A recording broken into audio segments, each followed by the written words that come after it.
Okay, your next lesson will be very similar to the first one, only you're going to take it to the next step.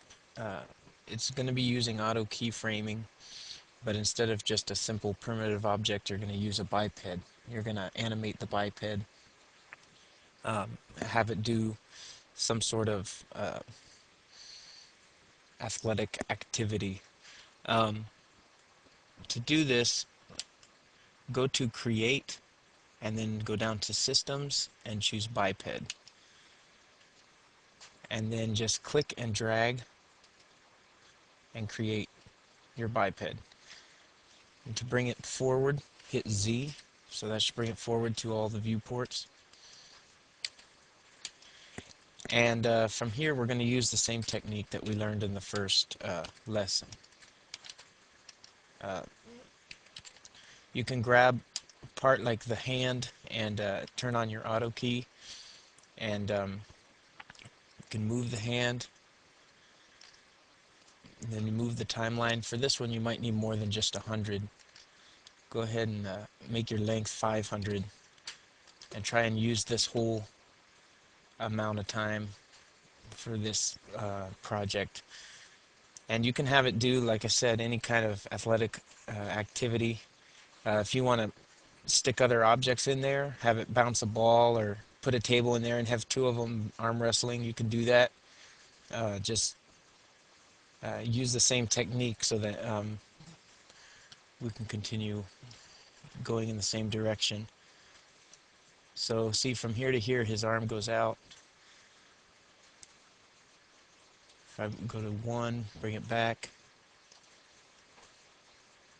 And remember, with keyframing, every object has instructions of its own. So if I click this hand, you don't see any keyframes down here. If I click this hand, you do see the keyframes because each object is separate. Now, technically, these are bones that we're dealing with here. So um, in the future, we'll skin a biped. So, but by that I mean we'll take an actual model, and we'll tell it that we want that model to conform to this bone structure.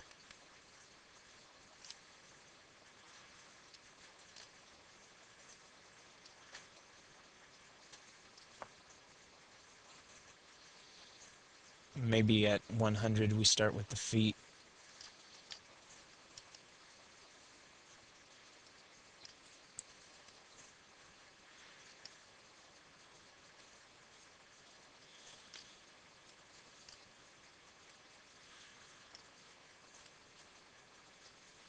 Maybe he kicks out real fast. You can use rotate too, remember. All that is recorded. So let me show you what we've got so far. See, what I want you to do for this project, do a lot more than just this. I want you to actually have this guy moving around and possibly interacting with other objects if you have the time for that. If you don't have the time for it, it's okay. This is a more complex model, so you've got to do like each little part, head and all that. But if you do have time, go ahead and add other objects into this, and then just render it out. You'll have 1 week to complete this project.